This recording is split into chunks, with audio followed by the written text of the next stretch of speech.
Welcome to this session about the global impact of a tech Cold War. My name is Carsten Knob. I'm the editor-in-chief of digital products of Frankfurter Allgemeine Zeitung, which is quite a tongue breaker for non-German native speakers, but it's one of the leading German nationwide dailies, and of course with a huge digital presence on the internet. And to more than a few extents, I'm really passionate about this topic, since I'm using almost only American technology in our newsroom, and Faznet, our website, is hosted on the Microsoft Azure cloud, and well, basically everything's from the US. So it's possible that you don't feel comfortable with that, and so I really have some good understanding for European politicians who would like to change it, and who think about, well, doing something about the dominance of US and maybe now even Chinese IT companies. And well, I'm happy to be able to present this esteemed panel here, and let me just briefly introduce the panelists. And this session is a little bit special, since it's not just only a discussion between the four of us. There will be a short presentation to give you some facts and figures and theses that lead into the topic, and then we'll discuss here just a little bit, and then even more with you guys in the audience. Thanks for joining us, and thanks for being here. Michelle Zetlin, co-founder and chief operating officer of Cloudflare, a company from the United States. From San Francisco, actually, but you're a Canadian-born, yes, US newbie entrepreneur. Entrepreneur. Yes. And Cloudflare is a company that helps its clients to enhance the performance of a website and the security of a website, if you will. Presence in Europe and other places of the world, and a listed company for 2 years now, or a year?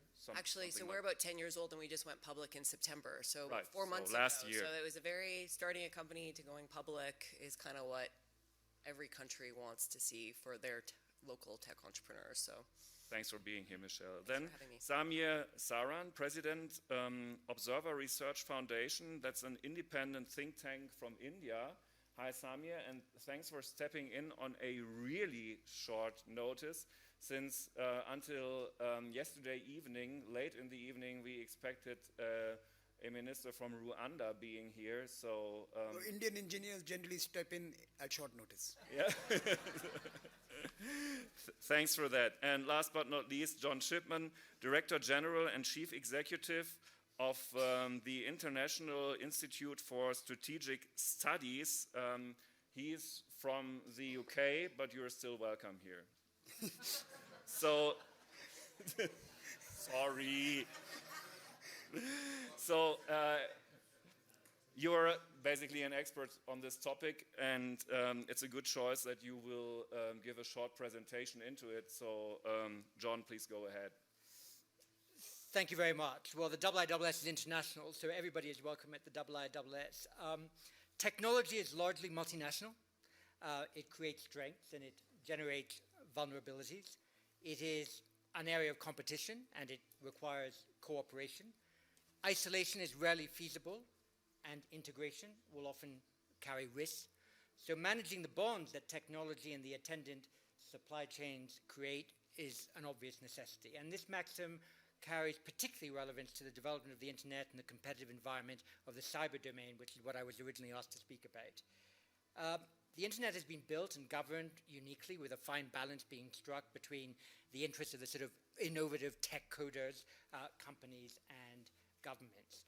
Cyberspace became an important domain for the conduct of espionage, and also for organized crime and the theft of intellectual property.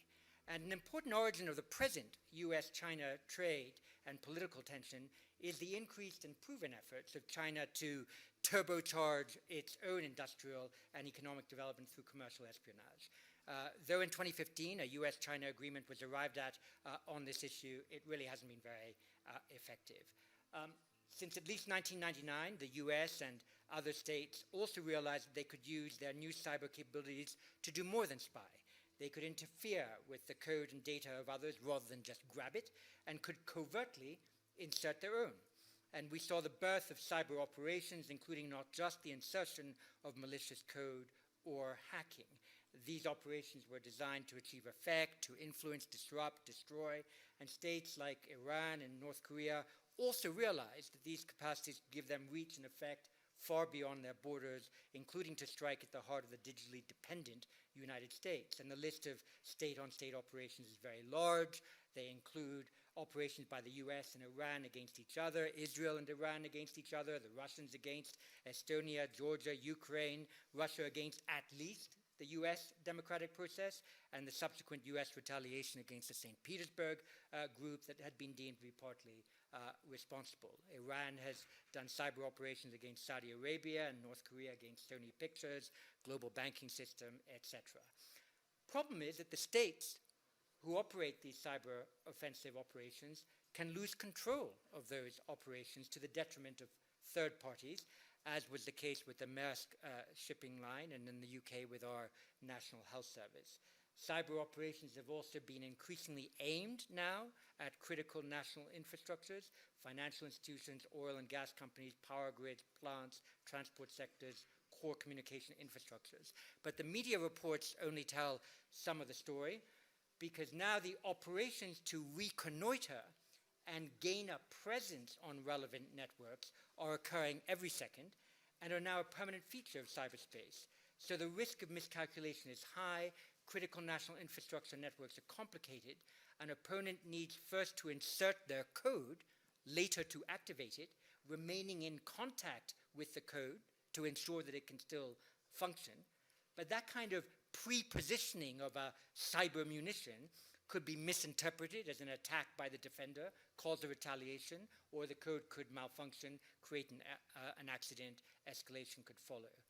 So in these circumstances, China has learned the advantages that it thinks it could gain with greater influence over the physical development of cyberspace beyond just the advantage to its own internal security. The combination of its Made in China 2025 strategy with a digital component of the Belt and Road Initiative could see much of the developing world turning to China for help in building fiber optic cables, mobile networks, satellite relay stations, data centers, servers, e-government platforms, and smart cities. And President Xi has prioritized China's indigenous microchip and quantum computing and AI capabilities as central to this effort. And at the front line of this is Huawei. The US position on Huawei is clear. In May 2019, the Department of Commerce added Huawei to its entities list. And the US position is that the presence of Chinese equipment in a country's 5G network, given the technical differences between 5G and previous generations, greatly increases the risk of espionage and sabotage. And this is all the more the case because of a Chinese law that would require any company to provide intelligence to the state if asked. And the US clearly sees that protecting the US ICT advantage is the core goal of its international tech diplomacy. A few countries agree with the US, many do not, and some remain undecided. In the UK, the view of the technical experts is that the 5G risk can be managed, much as the 4G risk has been. Additionally, were Huawei to be allowed into the system, they would be excluded from the so-called core. It's estimated, for example, that Vodafone has 3 main data centers for 4G in the UK. It would only have 3 more with 5G, suggesting that at least this core capability could be managed.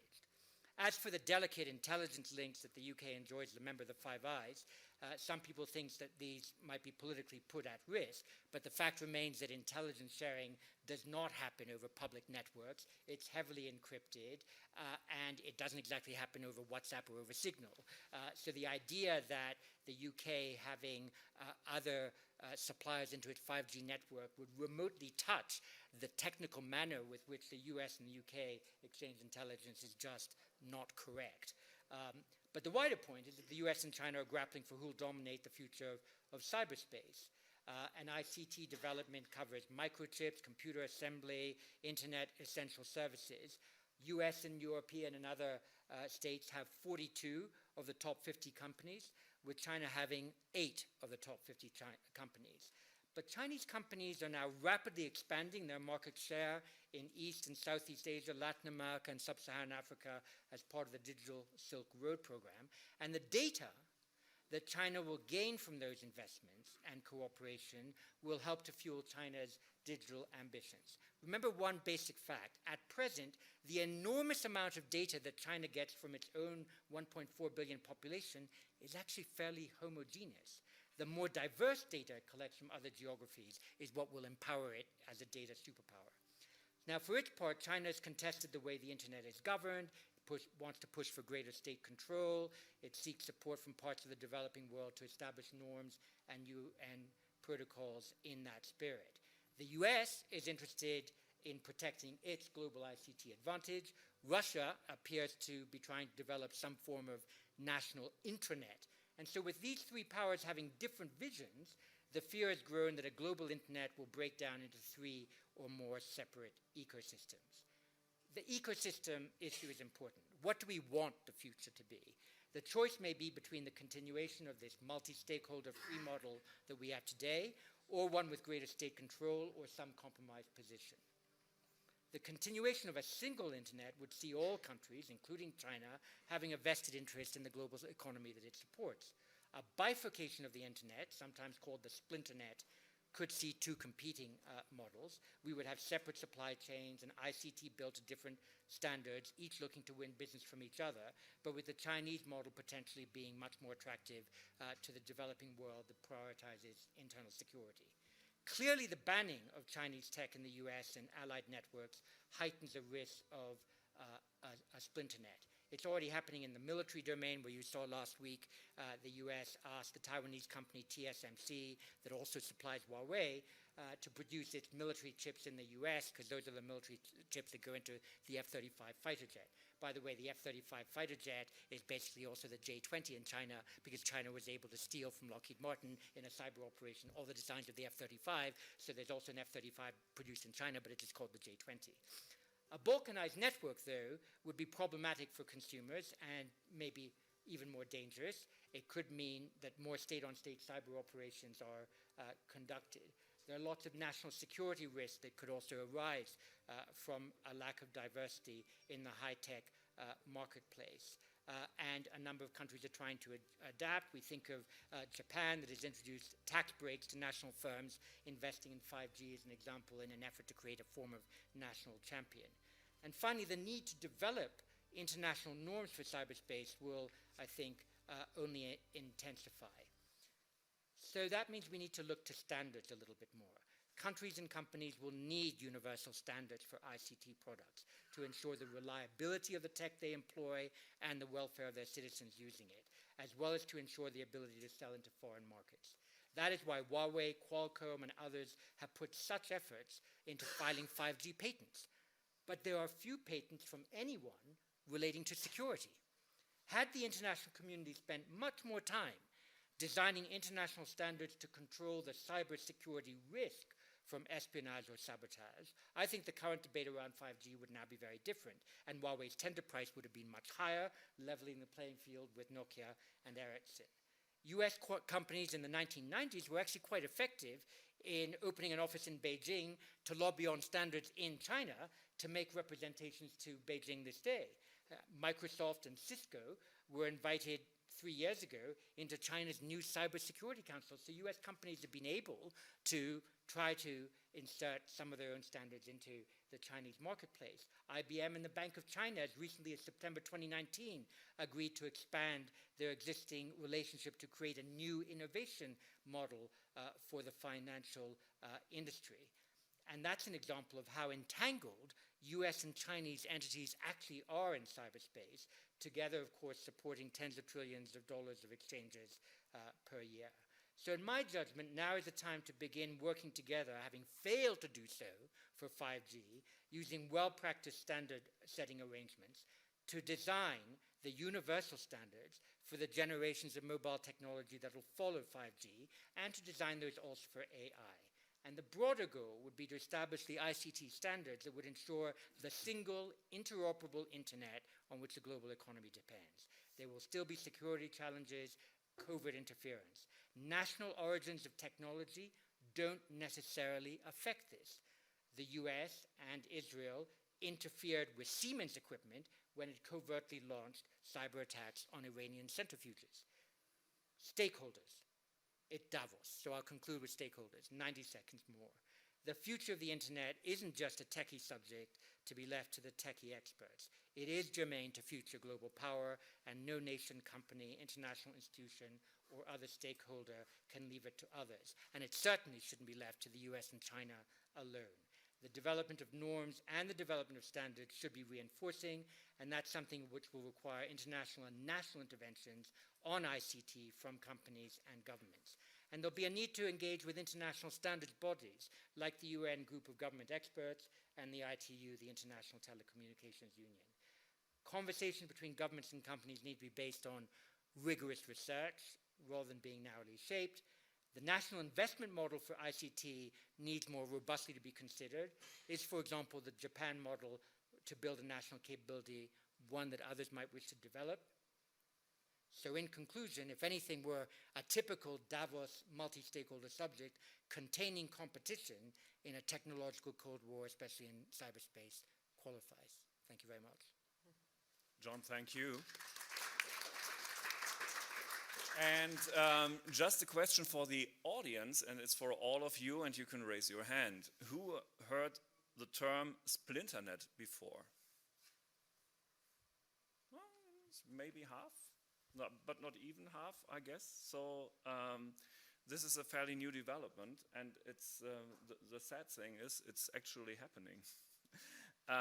Michelle, you run a company that relies on clients from all over the world. Do you feel this separation of the network already while talking to your clients? I thought your remarks were really helpful to help set the context, and I would just add one nuanced sort of thing to help answer this question. So 10 years ago, there were 8 technology companies that had market caps that were over $100 billion. Only 8 10 years ago. And so because there was only 8, I think a lot of people thought, oh, those technology companies, they're the geeks in the corner, counterculture, they're not that interesting, not that important. Today, there are 25 technology companies who have market caps over $100 billion. There are None from Europe. Well, yet. Hopefully there's an entrepreneur here who helps change that.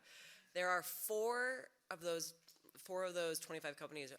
There are 4 companies in the world that have market caps over $1 trillion. All 4 are technology companies. And there's a whole host that are behind. And so this is why this is such a forefront, where before it kind of went from this technology, went from this thing in the corner to something that's really shaping industries and economies, both at the domestic level and national. And it's not going away. It's only going to accelerate because of all the things you outlined. And so it's not a surprise that it's at a forefront, because all of a sudden it's like, wait, these are big economic upswings. Who's going to capture that value? As an entrepreneur who's built a large global company that happened to start in the United States, I absolutely believe in a free and open internet. We want interoperability between countries and the internet. We want the internet to transcend country borders. We think that's very important. We think that helps drive innovation, which helps make it better for citizens and the businesses in those countries.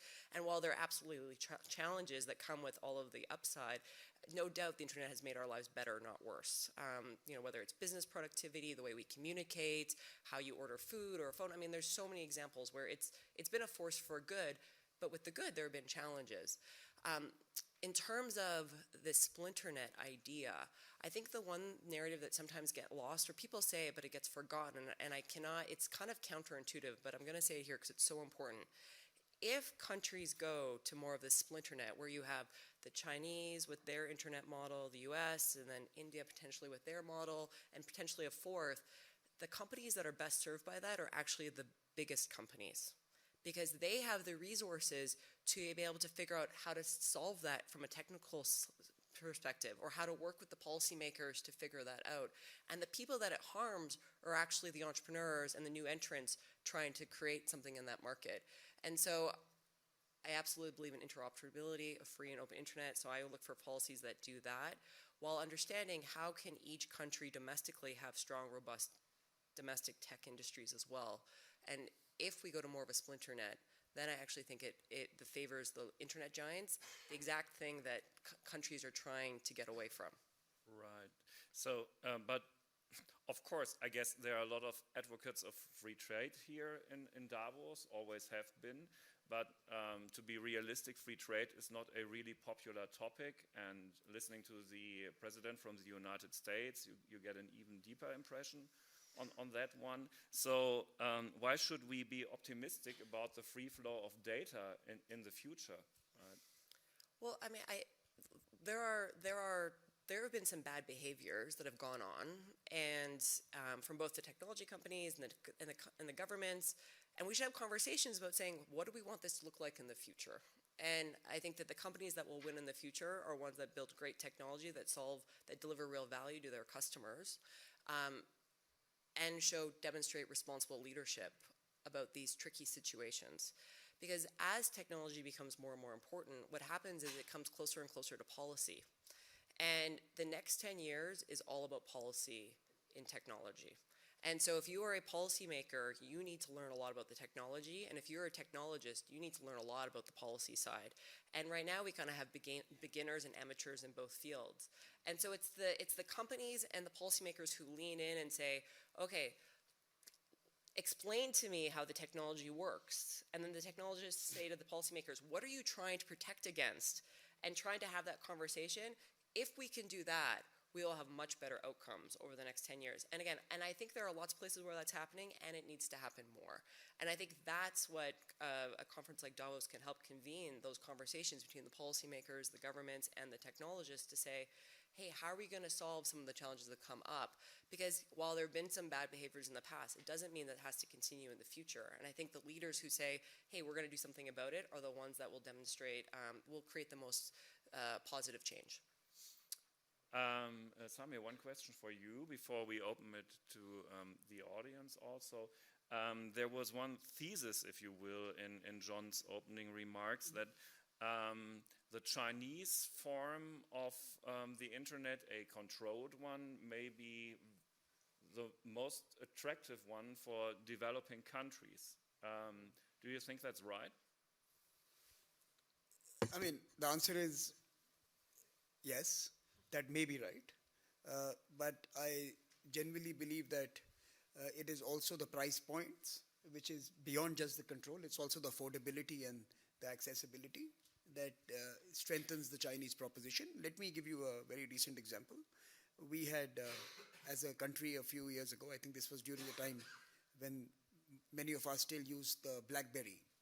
There used to be a Canadian company. The Canadian company, that's right. Some guys will remember. Yes. And at that particular point of time, there was this big hula baloo in India about Indian data being stored on Canadian servers because of the messenger service that BBM the BlackBerry used to offer. And a Chinese company at that point of time had just begun introducing phones which were offering similar services. Now, the rule that came out at that point of time from India was that anyone who wants to offer this service should keep their servers in India. BlackBerry refused, the Chinese agreed. More recently, we have asked in terms of our 5G trials that there are certain transparency mechanisms that need to be adhered to if you want to operate a network in India. Western companies say no, the Chinese say please we will open everything up for you. We will dismantle it all, we will give you everything you want, use the Chinese equipment. So I think it's more than just the control element. I think, yes, many parts of the emerging world, and in fact, forget about the emerging world, I think many parts of Europe and perhaps even the US today would like the state to be more in charge. And the idea that a strong state is important is not an emerging world phenomenon. It is not a developing country reality. It is a secular phenomenon happening around the world. The populist and strongman leaders were born out of the Western Hemisphere, and we are only catching up. But I think so it is not a developing country. I think many political regimes around the world will like the Chinese offer for multiple reasons. But let me just respond to something that John, it was a fantastic presentation. I think you kind of captured a very long story in a very succinct manner.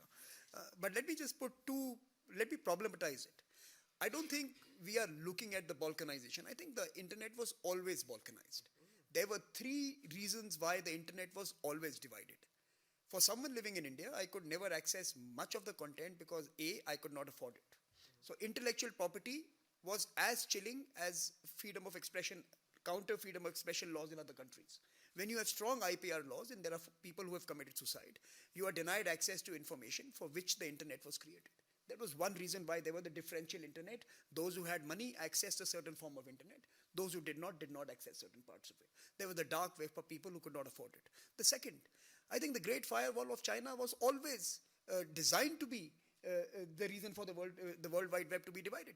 They opened the doors and windows on their terms. The internet was balkanized and it was sometimes connected when the Chinese decided that the terms of engagement were all right for them. I think what is happening now is a pushback, and I think amongst many problems that many people may have with Donald Trump, I think one thing he has got right is his approach to the Chinese. I think one of the few things he's doing right is resetting the trade and tech terms with the Chinese. And I think he is for the first time telling them that you're not getting a free pass. You can't dip into our internet and engage with us on your terms. We need to have a reciprocity on technology terms. And I think he may not stay the course because like everything else that he does, I think a little bit of stamina and focus is important to make this happen. But he's probably got the discourse right. I don't know whether he's got his intent right. So I think that's the second thing. And finally, I think we also need to understand that today, like you rightly mentioned, tech and technology flows represent actually trade flows and financial flows. If you look at the World Economic Forum chart from a few years ago, and I can't remember exactly the year of production, but you would find a stagnation in the flow of new finance and in the flow of new goods. But you would see an exponential rise in the flow of data, which really means that the global value flows are now moving through data. Now, so in some sense, data flows represent the future of trade, globalization 4.0, the sharing of value, etc. And if you look at that, I think you have to understand that what we are really talking about is a whole new architecture. So this Cold War is not about tech Cold War. The Cold War is about two differential trading systems. We are actually hitting at the global trading arrangement when we are discussing technology today. We are talking about global political arrangements when we are discussing technology today. This is not a tech Cold War. This is a full-blown Cold War.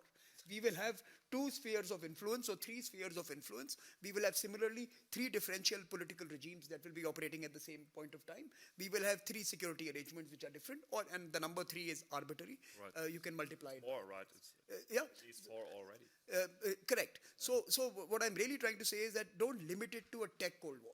This is a full-blown Cold War. Tech represents everything. Your political stability can be implicated by tech. Your trade is all about tech. Your security is about tech. Your social organizations, your autonomous vehicles, your ride sharing, how you love, how you romance, how you date, everything is tech. When you're really talking about the cold edge where countries are now finding disagreement, you're really talking about a full-blown Cold War. It's beyond tech. Okay. So I would be really surprised if there weren't any questions from the audience on those topics. So who would love to have the first shot?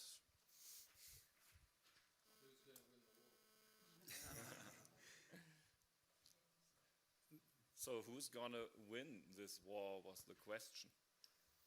Well, I have a point of view. It's not about winning the war, but I actually think it's an opportunity for India, and if India doesn't step up, potentially another large country to step up. So there's the China model of which the way the internet works, and then there's the US model, where China has this state-owned data layer, and that creates a lot of value, accrues a lot of value domestically, whereas the US has this very unregulated data layer that they say opens up to private industry to compete on.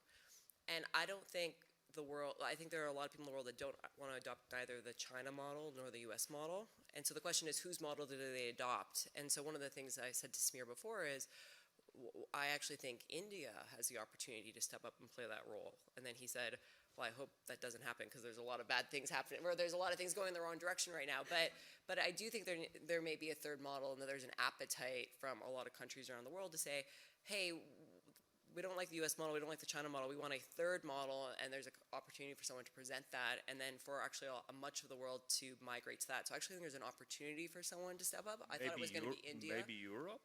Maybe Europe. Europe could be. Europe is another region of the world that is really taking a stance here. So it could be. I heard someone from the audience say, of course, Europe. So Europe or India. I think those are two potential opportunities where where other countries around the world can say, let's do it this way.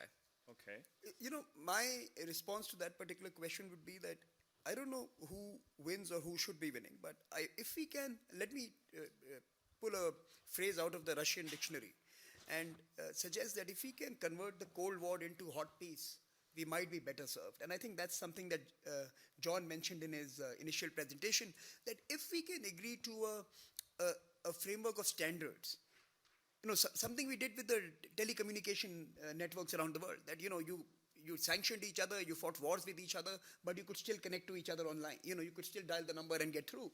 So I think if we can come to a robust standards framework that keeps the interoperability, and let's define it in two levels. One is the bare minimum required to keep it healthy, and other is the lifestyle where we can do plenty more. If we can do the bare minimum to keep the net alive and maintain that hot peace, that even as we differ on technologies and Huawei's and your way and my way, we can still continue to transact, engage, communicate, and collaborate. Now, that's one part of it. The second is that there were two theories thrown at us at the turn of the century. One, of course, was by very eminent thinkers like Joseph Nye and others, who argued for the longest while, or who suggested for some time in their works, that the Chinese would never be able to compete with Western technology simply because they don't have democracy and freedom of expression and innovation. Not creative enough. Correct? Like that. Not creative enough. Now, I think the Chinese have clearly disproved that theorem. See, that particular school of thought will have to now come up with a new idea to respond to what the Chinese have really been able to do. Now, whether it is theft, but guess what? Let's start talking about who stole textile technologies a few hundred years ago and who stole some other. You know, let's and you'll suddenly realize that we are very close to home right now of the den of thieves who created the second and third industrial revolution. So I don't think IPR theft is anything unique to the Chinese. What they have really stunned the world with is that, and by the way, I'm not lauding them or applauding them. I'm just a neighbor who shares a 4,000-kilometer border which they don't agree to.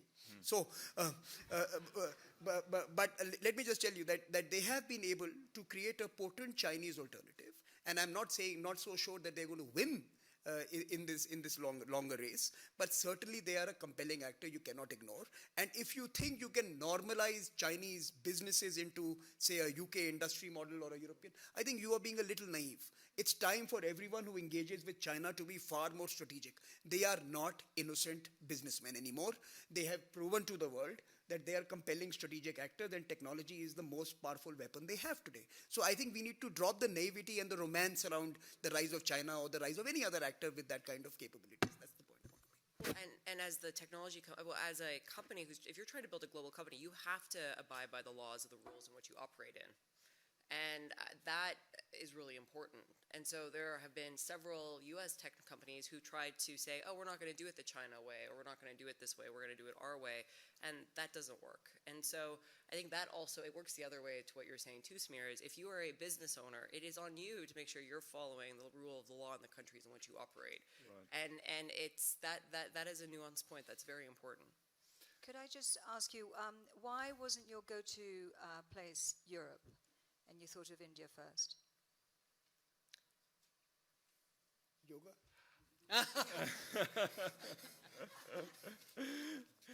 Yeah. Be honest. Well, yeah, right, to be honest. Well, no, right. I mean, there's a large population in India, which is very interesting. So the size of the region plays an important role because that creates a large economy that you can buy from internally, but then also the global nature. So I think it really comes back to the size. And then having said that, I would say that, you joked when you read out some of your stats about 50 large companies, 42 of which are US-based, 8 which are China-based, and Karsten made a comment on none are European-based. And I mean, you kind of ask, why haven't there been very many recent internet giants coming out of Europe? There should have been. The last one I can think of is Skype, and Spotify would be the last two that I can think of, and there should be more. And right, from my vantage. What do you think should be happening in Europe to be able to create that market? I mean, it's big. Right, right. Well, So what should happen in Europe to help enable more. Well, okay, so this is different than what is going on, but if you look at all of the large unicorns is defined by a technology company that's raised venture capital that's worth more than $1 billion. A lot of them are based in the United States. Some are private, some are still public because it's venture funding, so you kind of have a sense of the value. But if you look at the ones who are the founders, over half of those are actually founded by a foreigner. So it's not the Americans who are actually coming up with innovative companies. It's the greatest German founders are actually moving to the US to start the company. Or like me, I'm a Canadian who moved to the US to start a very successful company. And so it's actually not the Americans who are innovating. What they are attracting the innovators from around the world to come there to start what are very ambitious companies. And so then the question is, why do they go there and stay at home? And I will say that building a company is very hard. The odds are 100% stacked against you. It's a 1 in 1,000 chance you'll make it. You read every single stat, you think, why does anyone start a company? It's all about failure, failure, failure. Because the ones that succeed, you end up with the stories of Steve Jobs or Jeff Bezos or Mark Zuckerberg, and people say, I want that. I want to build a company like that. And the best place to do that historically has been the United States. And many of the reasons why is access to capital, access to the people who you attract to come work to build these companies. It's not one person. You need a team to be able to make it happen. And it's been working on it for over 50 years as an ecosystem that helps enable all of that.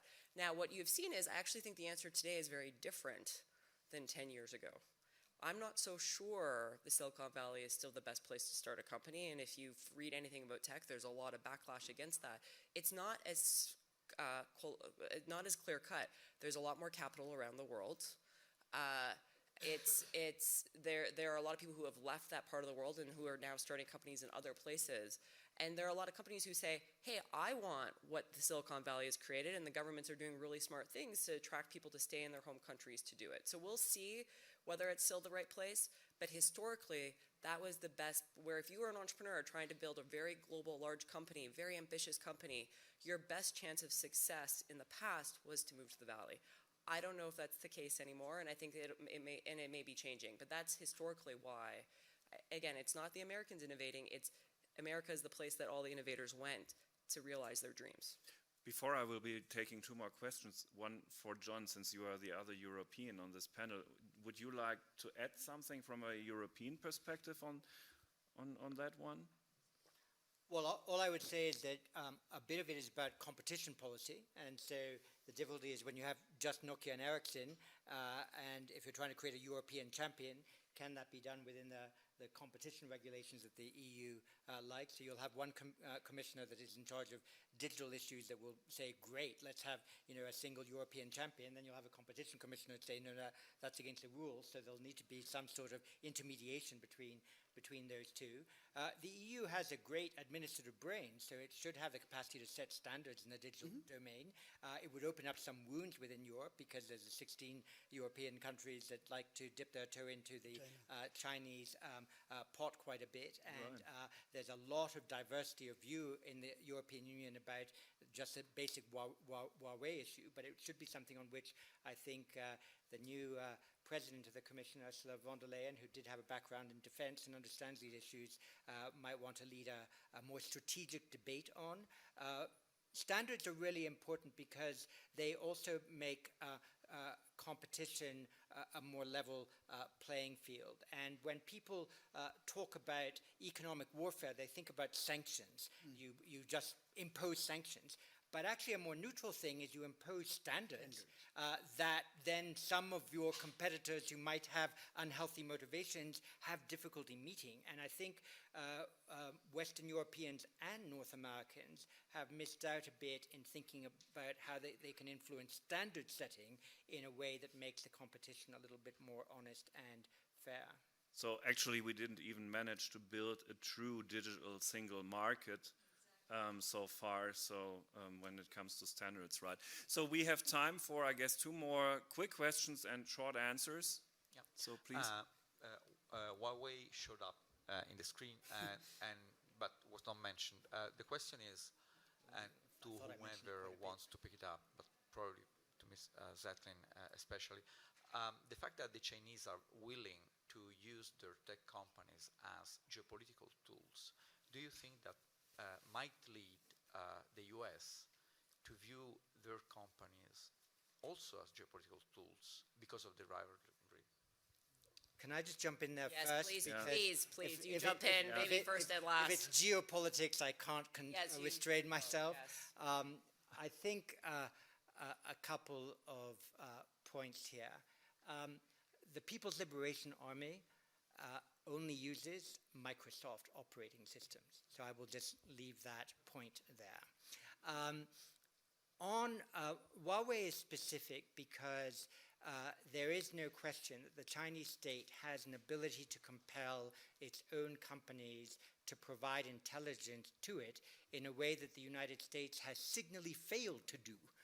The ability of the FBI to be able to access an Apple phone in order to figure out the communications of someone, who blew up a base is limited. There's a month worth of litigation. You end up having to sort of pay a clever techie from, a country outside the United States to be able to figure out how to do it. So the United States is not positioned to use its ICT companies for geopolitical purposes in the same way that the Chinese are. They can't even compel, as often as they would like, their ICT companies to give it information to counter terrorist threats or the problems of, child pornography or so many other ills that unfortunately pollute the internet. But on the specific issue of Huawei, the big concern is that, if the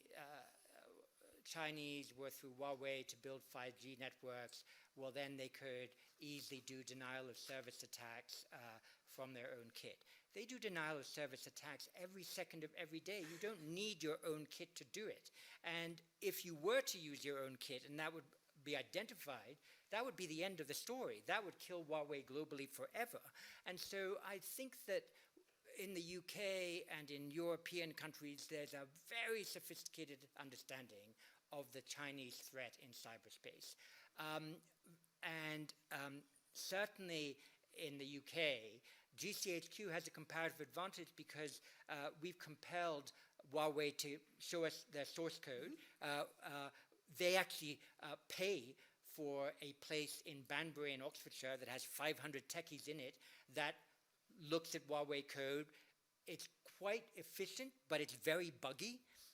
And then they charge Huawei to fix those bugs. So we gather a fair amount of intelligence on Huawei, and that is the condition of their market entry, and it will still be the condition of their market entry. So I think sometimes in the United States, people don't understand some of the advantages of engaging with the Chinese if you have the skill set to do it. And what the UK does maybe is not scalable to Romania. Because GCHQ is in the top tier of signals intelligence agencies. But if you have that capacity, then it's useful to use it. So I know that there are other questions, quite a few actually in the audience, but please accept my apologies. Time is running out. It's only 2 more minutes, and it's all not too good if you aren't able to close the panel. So, but I guess there will be a chance to ask our panelists afterwards those particular questions. And I do know that you wanted to add something very briefly before we conclude everything here. Yeah, when you were when you were living in India in the 1980s during the Cold War, there was a common refrain that America has its most powerful generals called General Motors, General Dynamics, General Atomics, and General Electric. So when were big companies, transnational companies, not geopolitical? I think they always were, and ask me because East India Company colonized us. So companies were always geopolitical instruments, and governments have used them and continue to use them. That's the first point. Second, I think your point is very important. Unless EU reconciles its battle with data, EU is not going to produce innovation at scale. I think it doesn't know how to handle its people's data. In America, the private companies own it. In China, the state owns it. In India, both of them own it. So unless you reconcile your battle with data, you will not produce the next miracle. Okay. And I will just add, I know, and I'm going to be really brief. I agree with everything that's said, but back to your question, the one thing that I wish we would tell more stories of of examples of where US and China have actually, there have been some bright spots, and there have been bright spots. You mentioned Microsoft. Microsoft actually runs a very large business in China profitably. And it's actually, and I think the Chinese is happy about it, they're happy about it. I actually think it's worked very well. I'm an entrepreneur at Cloudflare. We've actually been operating in China for the last 5 years, which is pretty amazing. And so there are actually a lot of bright spots between the US and China. And what I would like is in between some of the places where it's not so bright, that the bright spots don't get forgotten. And so I think that's very important. It's an and. So thank you all. Actually, I guess Europe will need to get its act together. And I do hope that Thierry Breton, the new commissioner who is in charge of all this, is right when he says that the cards in this tech will always be mixed anew and there will be a new game. We're desperately in need for that. If you are right that there is still a war already going on. So thanks for listening. Thanks to our readers on FATS.net and you in the audience. And thanks for joining us here.